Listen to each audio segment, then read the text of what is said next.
जय हिंद, वंदे मातरम। स्वागत है आप सभी का फ्री एग्जाम जिन यूट्यूब चैनल पर। दोस्तों, अगर आप रेलवे एनटीपीसी का एग्जाम देने वाले हैं तो ये वीडियो आपके लिए अति महत्वपूर्ण साबित होगी, जिसमें हमने केवल वही प्रश्न शामिल किया है जो परीक्षा में कई बार पूछे गए हैं। तो सभी प्रश्नों को पूरे ध्यान से देखना है, विश्वास रखिए निश्चित ही यहां से प्रश्न बनेगा आपके एग्जाम में। तो चलिए सेशन को प्रारंभ करते हैं। उससे पहले अगर आपने चैनल को सब्सक्राइब नहीं किया है तो चैनल को जरूर सब्सक्राइब करना है। विश्वास रखिए निश्चित ही यहां से आपका बहुत ही फायदा होगा। तो चलिए पहला शानदार प्रश्न देखते हैं। एक वयस्क मानव शरीर में कितनी हड्डियां होती हैं? आपसे पूछा गया है कि एक वयस्क मानव शरीर में कितनी हड्डियां होती हैं, तो 206 हड्डियां होती हैं, याद रखना है। दूसरा प्रश्न है, नवजात शिशु में हड्डियों की संख्या लगभग कितनी होती है? तो 300 इसका राइट आंसर हो जाएगा। नवजात शिशु में हड्डियों की संख्या कितनी होती है? तो लगभग 300। मनुष्य की खोपड़ी में कितनी अस्थियां होती हैं? तो 8 अस्थियां होती हैं मनुष्य के। किसमें? तो खोपड़ी में। किसमें? तो मनुष्य की खोपड़ी में कितनी अस्थियां होती हैं? तो मनुष्य की खोपड़ी में 8 अस्थियां होती हैं, याद रखेंगे, गलती नहीं करेंगे। चौथा प्रश्न है, मनुष्य की शरीर में पसलियों के कितने जोड़े होते हैं? आपसे पूछा गया है कि मनुष्य के शरीर में पसलियों के कितने जोड़े होते हैं? तो 12 जोड़े। कितने? तो मनुष्य के शरीर में पसलियों के 12 जोड़े होते हैं। शरीर की सर्वाधिक प्रबल अस्थि कौन सी है? तो जबड़ा है। क्या है? तो जबड़ा है शरीर की सर्वाधिक प्रबल अस्थि। मानव शरीर के किस भाग में सबसे छोटी हड्डी होती है? तो कान में होती है सबसे छोटी हड्डी, जिसे किसके नाम से जानते हैं? तो स्टेपीज के नाम से जानते हैं, याद रखना है। मानव शरीर की सबसे लंबी हड्डी कौन सी है? तो फीमर इसका सही उत्तर होगा। मानव शरीर की सबसे लंबी हड्डी फीमर है। ह्यूमरस अस्थि कहां पाई जाती है? तो ऊपरी भुजा में पाई जाती है ह्यूमरस अस्थि, याद रखना है। मानव शरीर में सबसे बड़ी हड्डी कौन सी है? तो जांघ की हड्डी है। मैंने आपको बताया क्या नाम है, तो फीमर हो जाएगा। टीबिया नामक हड्डी किस में पाई जाती है? तो टांग में पाई जाती है टीबिया नामक हड्डी। वृद्धावस्था में मनुष्य की हड्डियां क्यों कमजोर हो जाती हैं? कैल्शियम की कमी से। किसके कारण? तो वृद्धावस्था में मनुष्य की हड्डियां जो हैं ये कैल्शियम की कमी के कारण कमजोर हो जाती हैं। 12 नंबर प्रश्न है, अस्थि में कौन सा लवण सर्वाधिक मात्रा में होता है? तो कैल्शियम फास्फेट हो जाएगा। अस्थि में कौन सा लवण सर्वाधिक मात्रा में होता है? तो कैल्शियम फास्फेट इसका राइट आंसर है। दोस्तों, हमने आज की जो वीडियो में 150 प्रश्न लिया है, ये किससे संबंधित है? तो बायोलॉजी से संबंधित है। ऐसे हम केमिस्ट्री और फिजिक्स से जो प्रश्न आपके एग्जाम में पूछे गए हैं कि वीडियो में कंप्लीट करवा दूंगा। तो आपको चैनल को जरूर सब्सक्राइब करना है और वीडियो को लाइक करना है। याद रखिएगा, बहुत कम समय में आप उन प्रश्नों को देखेंगे जो हुबहू आपके एग्जाम में देखने को मिलेंगे। तो सपोर्ट आप लोग करें और अंत तक वीडियो को देखें ताकि हम आपके लिए मेहनत कर सकें। अगला प्रश्न है, अस्थियों एवं पेशियों को आपस में कौन जोड़ता है? तो टेंडन जोड़ता है। कौन? तो अस्थियों एवं पेशियों को आपस में कौन जोड़ता है? तो टेंडन जोड़ता है। मनुष्य के जीवन काल में कितने दांत 2 बार विकसित होते हैं? तो 20 दांत। कितने? तो मनुष्य के जीवन काल में कितने दांत 2 बार विकसित होते हैं? तो 20 दांत इसका सही उत्तर होगा। अगला है, मानव शरीर में पाचन का अधिकांश भाग किस अंग में संपन्न होता है? तो छोटी आंत में। मनुष्य में पाचन क्रिया कहां से प्रारंभ होती है? तो मुख से ही प्रारंभ हो जाती है मनुष्य में पाचन क्रिया। मानव की पाचन नली लगभग कितने फीट लंबी होती है? तो 32 फीट लंबी होती है। मुख में मंड का शर्करा में पाचन किसके द्वारा होता है? तो टाइलिन के द्वारा। किसके द्वारा? तो मुख में मंड का शर्करा में पाचन किसके द्वारा होता है? टाइलिन के द्वारा। मानव शरीर में उस एंजाइम का नाम बताइए जो कार्बोहाइड्रेट को तोड़ने में मदद करता है। तो एमाइलेज इसका राइट आंसर होगा। मानव शरीर में उस एंजाइम का नाम बताइए जो कार्बोहाइड्रेट को तोड़ने में मदद करता है। तो एमाइलेज इसका राइट आंसर होगा। दुग्ध प्रोटीन को पचाने वाला एंजाइम रेनिन हो जाएगा। क्या होगा? तो दुग्ध प्रोटीन को पचाने वाला एंजाइम रेनिन है। पाचन क्षेत्र में भोजन के साथ मिलने वाला पहला एंजाइम कौन सा है? एमाइलेज। लार में कौन सा एंजाइम पाया जाता है? तो लार में टाइलिन पाया जाता है। क्या पाया जाता है? तो लार में कौन सा एंजाइम पाया जाता है? तो टाइलिन इसका राइट आंसर होगा। पेट में भोजन को पचाने के लिए किसकी खास आवश्यकता होती है? तो एंजाइम की खास आवश्यकता होती है। पेट में भोजन को पचाने के लिए किस खास बात करेंगे, पेट में भोजन को पचाने के लिए किस खास की आवश्यकता होती है? तो एंजाइम की आवश्यकता होती है। लार किसके पाचन में सहायक होती है? तो स्टार्च के पाचन में जो है लार सहायक होता है। मनुष्य की मुख गुहा से किसका पाचन प्रारंभ होता है? तो कार्बोहाइड्रेट का। मानव शरीर में भोजन का रक्त द्वारा अवशोषण कहाँ सर्वाधिक होता है? तो छोटी कहां पर? तो छोटी आपने याद रखेंगे। प्रोटीन का पाचन कहां से प्रारंभ होता है? उदर से प्रारंभ होता है। पेप्सिन है एक, तो पेप्सिन एक एंजाइम है। क्या है? तो पेप्सिन एक एंजाइम है। पेप्सिन बदल देता है तो प्रोटीन को पॉलीपेप्टाइड में बदल देता है। प्रोटीन पेप्सिन बदल देता है किसको? तो प्रोटीन को पॉलीपेप्टाइड में। पाचन क्रिया में प्रोटीन किस पदार्थ में बदल जाते हैं? तो अमीनो अम्ल में। वह अंग कौन सा है जो मानव शरीर में ग्लाइकोजन के रूप में कार्बोहाइड्रेट को जमा करता है? तो यकृत हो जाएगा। पित्त किसके द्वारा पैदा किया जाता है? तो यकृत के द्वारा पित्त जो है पैदा किया जाता है। पित्त जमा होता है तो पित्त पित्ताशय में जमा होता है। कहां पर? तो पित्त की बात करेंगे तो ये कहां पर जमा होता है? तो पित्ताशय में जमा होता है। पित्त का प्रमुख कार्य है, तो पित्त का प्रमुख कार्य है वसा का पायसीकरण हो जाएगा। क्या? तो पित्त का प्रमुख कार्य है वसा का पायसीकरण। मानव शरीर के किस अंग को शरीर का रासायनिक कारखाना कहा जाता है? तो मानव शरीर में किस अंग को शरीर का रासायनिक कारखाना कहा जाता है? तो यकृत को। किसे? तो मानव शरीर के किस अंग को शरीर का रासायनिक कारखाना कहा जाता है? तो यकृत को। पेसमेकर का संबंध किससे है? तो हृदय से संबंधित है पेसमेकर। पेसमेकर का कार्य है तो दिल की धड़कन प्रारंभ करना। क्या हो जाएगा? तो पेसमेकर का कार्य है दिल की धड़कन प्रारंभ करना। गति प्रेरक किससे संबंधित है? तो हृदय से संबंधित है गति प्रेरक। किनकी भित्तियों पर रक्त द्वारा डाले गए दबाव को रक्तदाब कहते हैं? यानी कि प्रश्न है कि किनकी भित्तियों पर रक्त द्वारा डाले गए दबाव को रक्तदाब कहते हैं? तो धमनी इसका सही उत्तर होगा। सोते समय रक्तदाब में क्या परिवर्तन होता है? तो घटता है। सोते समय रक्तदाब में क्या परिवर्तन होता है? तो रक्तदाब घटता है।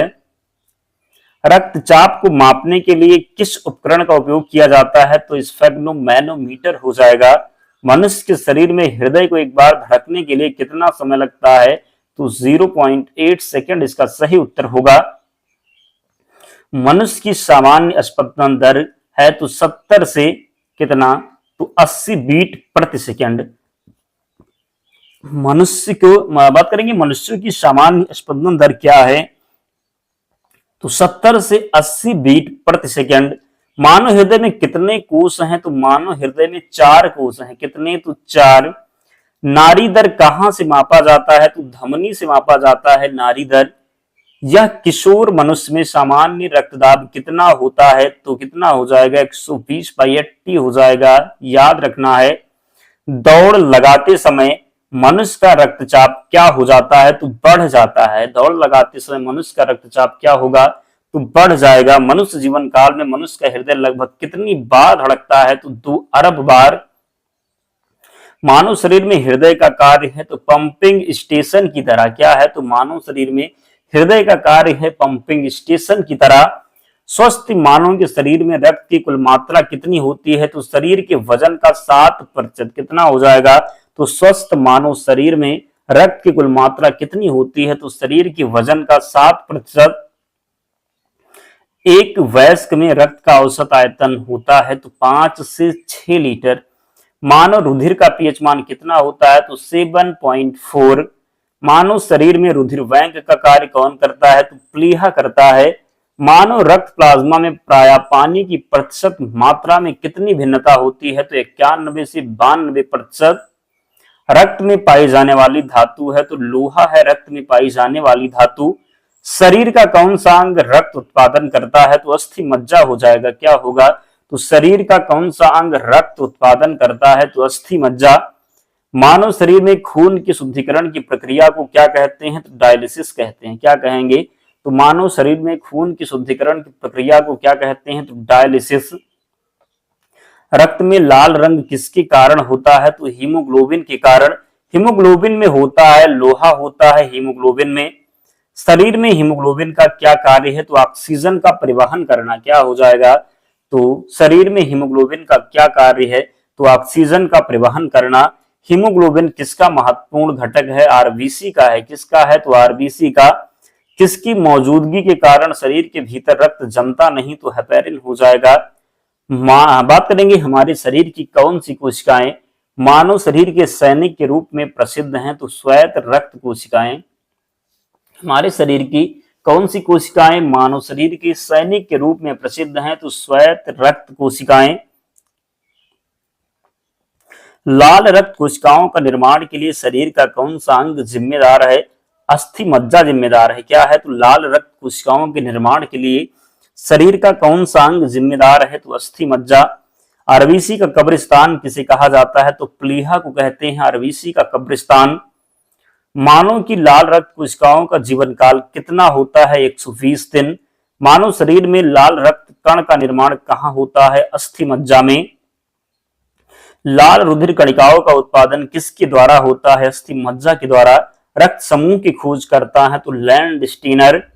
आरएच फैक्टर का पता किसने लगाया था? तो लैंड स्टीनर तथा वेनर ने। किसने? तो लैंड स्टीनर तथा वेनर के द्वारा आरएच फैक्टर का पता लगाया गया था। किस रुधिर वर्ग में एंटीबॉडी नहीं पाई जाती? तो एबी में। किस रुधिर वर्ग में दोनों एंटीबॉडी पाई जाती है? तो ओ में। किस रुधिर वर्ग में कोई एंटीजन नहीं पाया जाता? तो ओ में। जिसे आप क्या कहते हैं? तो सर्वदाता कहते हैं। एंटीजन किस प्रकार का पदार्थ है? तो प्रतिरक्षी के निर्माण को क्या करता है? तो बढ़ावा देता है। एंटीजन किस प्रकार का पदार्थ है? तो प्रतिरक्षी के निर्माण को बढ़ावा देता है। आरएच फैक्टर का नाम किससे संबंधित है? बंदर से संबंधित है। सर्वग्राही कौन सा ब्लड ग्रुप कहलाता है? तो ए बी हो जाएगा। सार्वभौमिक दाता किस ग्रुप को कहा जाता है? तो ओ को कहा जाता है। रक्त समूह ओ वाला व्यक्ति किस रक्त समूह के व्यक्तियों से रक्त ले सकता है? तो केवल ओ से ले पाएगा। रक्त समूह ओ वाला जो व्यक्ति है किस रक्त समूह के व्यक्तियों से रक्त ले सकता है? तो ओ से ले सकता है। मस्तिष्क का कौन सा भाग मानव शरीर के आसन और संतुलन को बनाए रखता है? तो सेरिबेलम हो जाएगा। क्या होगा? तो मस्तिष्क का कौन सा भाग मानव शरीर के आसन और संतुलन को बनाए रखता है? सेरिबेलम इसका राइट आंसर होगा। मस्तिष्क के किस भाग में भूख लगने व भोजन से तृप्ति की अनुभूति कराने के केंद्र स्थित होते हैं? तो हाइपोथैलेमस में। किसमें? तो हाइपोथैलेमस में। मानव मस्तिष्क में बुद्धि का केंद्र है सेरेब्रम है। क्या है? तो मानव मस्तिष्क में बुद्धि का केंद्र सेरेब्रम है। सेरेब्रम किससे संबंधित है? मस्तिष्क से संबंधित है सेरेब्रम। मनुष्य के मस्तिष्क का बड़ा भाग प्रमस्तिष्क हो जाएगा। मानव शरीर के की कौन सी कोशिकाओं में सबसे कम पुनर्योजन शक्ति होती है? तो मस्तिष्क कोशिकाओं में। मानव शरीर की सबसे बड़ी कोशिका है तो तंत्रिका कोशिका मानव शरीर की सबसे बड़ी कोशिका है। मनुष्य में मेरुदंड की कितनी जोड़ी तंत्रिका निकलती है? तो 31 जोड़ी। कितनी? तो मनुष्य में मेरुदंड से कितनी जोड़ी तंत्रिका निकलती है? तो 31 जोड़ी। प्रतिवर्ती क्रियाओं का नियंत्रण केंद्र कहां पर है? तो कशेरुकी रज्जु में। किसमें? तो कशेरुक रज्जु में। श्वसन की क्रिया संपन्न होती है माइटोकॉन्ड्रिया में। श्वसन की क्रिया कहां पर संपन्न होती है? तो माइटोकॉन्ड्रिया में। मनुष्य एक मिनट में कितनी बार सांस लेता है? तो 16 से 18 बार। कितनी बार? तो मनुष्य एक मिनट में कितनी बार सांस लेता है? तो 16 से 18 बार। भोजन का ऊर्जा में परिवर्तन कोशिका के किस भाग में होता है? माइटोकॉन्ड्रिया में। हमारी छोड़ी हुई सांस की हवा में CO2 की मात्रा लगभग कितनी होती है? तो 4%। कितना? तो हमारे छोड़ी हुई सांस की हवा में CO2 की मात्रा कितनी होती है? लगभग तो 4%। अनाक्षी श्वसन का अंतिम उत्पाद क्या होता है? लैक्टिक अम्ल होगा। मनुष्य के शरीर में मुख्य नाइट्रोजनीय अपशिष्ट कौन सा है? तो यूरिया हो जाएगा। स्तनधारी किसमें यूरिया बनाते हैं? यकृत में बनाते हैं। किसमें? तो स्तनधारी किसमें यूरिया बनाते हैं? यकृत में। मानव शरीर से नाइट्रोजनीय अपशिष्ट को हटाने के लिए कौन सा अंग जिम्मेदार है? तो गुर्दा जिम्मेदार है। मनुष्य में रुधिर क्षमता है तो वोमेन संपुट में। किसमें? तो मनुष्य में रुधिर क्षमता है वोमेन संपुट में। गुर्दे की कार्यात्मक यूनिट है नेफ्रॉन। कृत्रिम गुर्दा के सिद्धांत पर कार्य करता है डायलिसिस के सिद्धांत पर। दो युग्मकों के संयोजन को क्या कहते हैं? निषेचन कहते हैं। दो युग्मकों के संयोजन को गर्भाशय में शिशु के विकास की जानकारी हेतु किसका प्रयोग किया जाता है? तो अल्ट्रासाउंड का। किसका? तो अल्ट्रासाउंड का प्रयोग करते हैं। बच्चे का लिंग निर्धारण किससे होता है? गुणसूत्र से होता है। किससे? तो गुणसूत्र से। मनुष्य में गर्भकाल होता है 9 महीने का। अंतःस्रावी ग्रंथियों को अन्य किस नाम से जाना जाता है? तो वाहिनी विहीन ग्रंथि। मानव शरीर के किस ग्रंथि को मास्टर ग्रंथि कहा जाता है? तो पीयूष ग्रंथि को। मनुष्य के शरीर की सबसे छोटी ग्रंथि है तो पिट्यूटरी ग्रंथि मनुष्य के शरीर की सबसे छोटी ग्रंथि है। मानव शरीर की सबसे महत्वपूर्ण ग्रंथि है तो पिट्यूटरी। पिट्यूटरी ग्रंथि कहाँ स्थित होती है? मस्तिष्क में। वृद्धि हार्मोन कहाँ से स्रावित होता है? पिट्यूटरी ग्रंथि से। कहाँ से? तो वृद्धि हार्मोन स्रावित होता है पिट्यूटरी ग्रंथि से। ऑक्सीटोसिन हार्मोन स्रावित करने वाले कौन है? तो पीयूष ग्रंथि हो जाएगा। ऑक्सीटोसिन हार्मोन स्रावित करने वाली है तो कौन? पीयूष ग्रंथि। अगला प्रश्न है, पीयूष ग्रंथि के अत्यधिक हार्मोन से शरीर पर क्या प्रभाव पड़ता है? तो शरीर असंतुलित विकास। किसका? तो शरीर का असंतुलित विकास होता है। जब पीयूष ग्रंथि के अत्यधिक हार्मोन से शरीर पर क्या प्रभाव पड़ेगा? तो शरीर का असंतुलित विकास होगा। पीनियल ग्रंथि कहाँ स्थित होती है? मस्तिष्क में स्थित होती है पीनियल ग्रंथि। सबसे बड़ी अंतःस्रावी ग्रंथि कौन सी है? तो थायराइड हो जाएगा। कौन सी ग्रंथि वृद्धावस्था में लुप्त हो जाती है? थाइमस। जीवन रक्षक हार्मोन किस ग्रंथि से स्रावित होते हैं? एड्रिनल से। थायराइड ग्रंथि का स्थान कहाँ है? तो गले में है। कहां पर है? तो थायराइड ग्रंथि का जो स्थान है ये गले में है। किस कोशिका से इंसुलिन स्रावित होता है? बीटा कोशिका से। किससे? तो बीटा कोशिका से इंसुलिन जो है ये स्रावित होता है। इंसुलिन किसके द्वारा उत्पादित होता है? तो पैनक्रियाज के द्वारा। किसके द्वारा? तो पैनक्रियाज। इंसुलिन की खोज किसने की थी? वेटिंग व वेस्ट ने। कंकाल की मांसपेशियों की अनुमानित संख्या कितनी है? 700 है। कितनी? तो कंकाल की मांसपेशियों की अनुमानित संख्या 700 है, याद रखेंगे। मनुष्य के शरीर की सर्वाधिक शक्तिशाली पेशी है जबड़ा हो जाएगा। मनुष्य के शरीर की सर्वाधिक शक्तिशाली पेशी जबड़ा है। किसकी पेशियों में श्वासस्पंदन का गुण पाया जाता है? तो हृदय में। किसमें? तो हृदय में। मानव शरीर के अंगों में से कार्निया किसका भाग है? तो आंख का भाग है कार्निया। किसका है? तो आंख का। नेत्रदान में आंख का कौन सा भाग प्रयुक्त किया जाता है? तो कार्निया ही दान किया जाता है। जब आप नेत्रदान करते हैं तो आंख का कौन सा भाग दिया जाता है? तो कार्निया ही दिया जाता है। याद रखेंगे, ये प्रश्न पूछा जाएगा। आंख में प्रवेश करने वाले प्रकाश को किसके द्वारा नियंत्रित तथा नियमित किया जाता है? तो आयरिस के द्वारा। किसके द्वारा? तो आयरिस के द्वारा। आंख के किस भाग पर वस्तु का प्रतिबिंब बनता है? तो रेटिना पर बनता है। किस पर? जो प्रतिबिंब बनेगा ये किस पर बनेगा? तो रेटिना पर। आंख का कौन सा भाग दान दिया जाता है? तो कार्निया दिया जाता है, याद रखना है। मनुष्य में त्वचा किस स्थान पर सबसे अधिक मोटी होती है? तो तलुए पर। कहां पर? तो तलुए पर। मानव त्वचा को रंग देने वाला वर्णक है तो मेलानिन है। त्वचा की ऊपरी सतह कहलाती है तो एपिडर्मिस। बहुत से लोग वीडियो तो अब तक देख रहे हैं लेकिन वीडियो को लाइक नहीं किए हैं। निवेदन है आप सभी से सपोर्ट जरूर करें ताकि हमारा भी मोटिवेशन बना रहे, हम आपके लिए काम कर सकें। तो जल्दी से जिन्होंने वीडियो को लाइक नहीं किया है लाइक करें और चैनल को जरूर सब्सक्राइब करना। एक प्यारा सा कमेंट करके बताना है कि आपको डेली ऐसे ही सेशन चाहिए, ये सेशन आपको कैसा लगा जरूर कमेंट करके बताना। इसकी पीडीएफ हम आपको प्रोवाइड करवाएंगे तो अंत तक आपको जुड़े रहना है। मानव शरीर में मौजूद सबसे कठोर पदार्थ कौन सा है? तो दांत की परत हो जाएगा। किसी प्राणी के शरीर के समस्त भार का अधिकांश भाग में क्या होता है? जल होता है। मानव शरीर में अनिवार्य अमीनो अम्ल की संख्या होती है तो 20 हो जाएगा। कितना? तो 20 हो जाएगा। आपातकालीन स्थिति के दौरान कौन सा हार्मोन उत्सर्जित होता है? तो एड्रिनलिन। मानव का मस्तिष्क लगभग कितने ग्राम का होता है? 1350 ग्राम का। कौन सी अंतःस्रावी ग्रंथि युग के रूप में नहीं पाई जाती? पिट्यूटरी। रक्त जमने में किस तत्व की मुख्य भूमिका होती है? कैल्शियम की। किसकी? तो कैल्शियम की। अधिक ऊंचाई पर मानव शरीर में लाल रक्त कणिकाओं की संख्या क्या हो जाती है? तो संख्या बढ़ जाती है। मानव शरीर के किस अंग में लसिका कोशिकाओं बनती है? तो दीर्घ अस्थि में। थाइमस ग्रंथि द्वारा निर्मित हार्मोन का क्या नाम है? थाइमोसिन हो जाएगा। पेप्सिन एंजाइम कहां पाया जाता है? तो आमाशयी रस में। आयोडीन युक्त हार्मोन है थायरॉक्सिन हो जाएगा। जब एक व्यक्ति वृद्ध हो जाता है तो उसके रक्तदाब पर क्या प्रभाव पड़ता है? तो घट जाता है।